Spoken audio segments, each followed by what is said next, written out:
Chapter 12, Efficient Action. You must use your thought as directed in previous chapters and begin to do what you can do where you are, and you must do all that you can do where you are. You can advance only being larger than your present place. And no man is larger than his present place and leaves undone any of the work pertaining to that place. The world is advanced only by those who more than fill their present places. If no man quite filled his present place, you can see that there must be a going backward in everything. Those who do not quite fill their present places are dead weight upon society, government, commerce, and industry.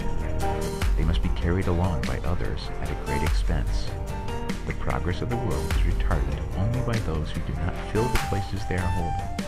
They belong to a former age, a lower stage or plane of life, and their tendency is toward degeneration.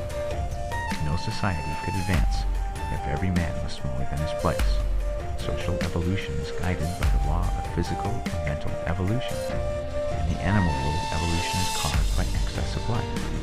When an organism has more life than can be expressed in the functions of its own plane, it develops the organs of a higher plane, and a new species is originated. There never would be any new species had there not been organisms which more than filled their places. The law is exactly the same for you. Your getting rich depends upon you applying this principle to your own affairs. Every day is either a successful day or a day of failure, and it is the successful days which get you what you want. If every day is a failure, you can never get rich, while if every day is a success, you cannot fail to get rich. If there is something that may be done today and you do not do it, you have failed insofar as that thing is concerned, and the consequences may be more disastrous than you imagine. You cannot foresee the results of even the most trivial act. You do not know the workings of all the forces that have been set moving in your behalf. Much may be depending on your doing some simple act. It may be the very thing which is to open the door of opportunity to very great possibilities. You can never know all the combinations which supreme intelligence is making for you in the world of things and of human affairs. Your neglect or failure to do some small thing may cause a long delay in getting what you want. Do, every day, all that can be done that day. There is, however, a limitation or qualification of the above that you must take into account. You are not to overwork, nor to rush blindly into your business in the effort to do the greatest possible number of things in the shortest possible time. You are not to try to do tomorrow's work today, nor to do a week's work in a day. It is really not the number of things you do, but the efficiency of each separate act that counts. Every act is, in itself, either a success or a failure.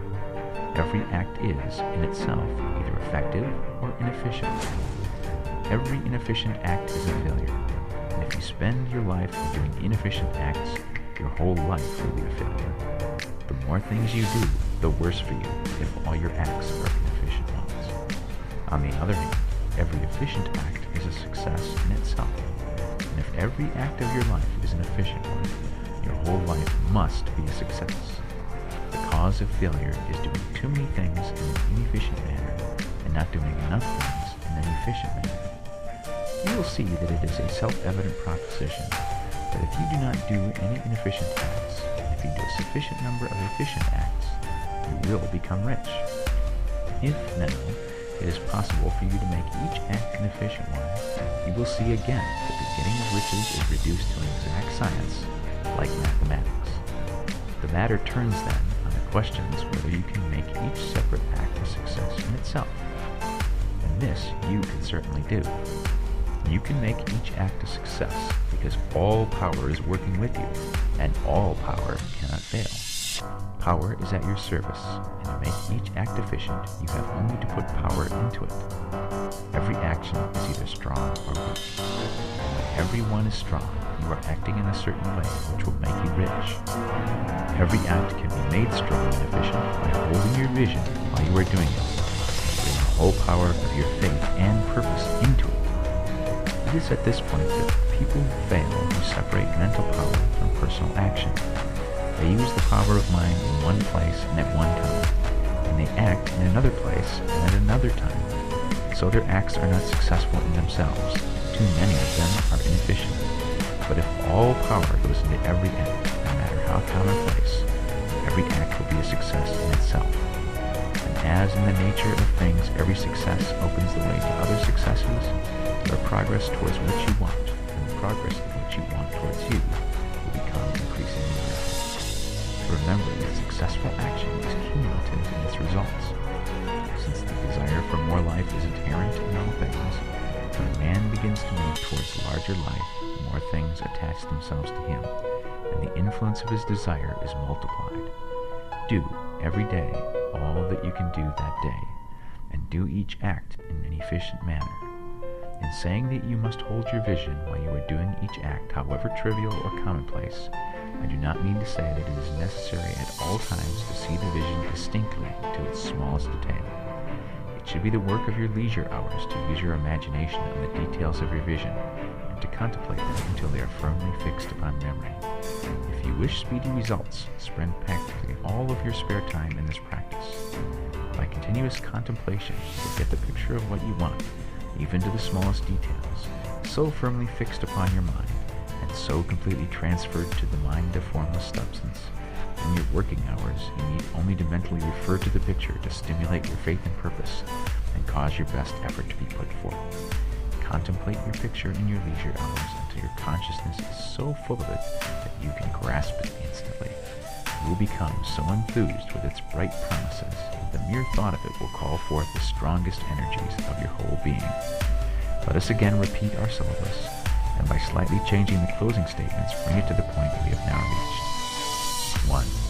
There is a thinking stuff from which all things are made, and which, in its original state, permeates, penetrates, and fills the interspaces of the universe. 2. A thought in this substance produces the thing that is imaged by the thought. 3. Man can form things in his thought, and, by impressing his thought upon formless substance, can cause the thing he thinks about to be created. 4. In order to do this, man must pass from the competitive to the creative mind.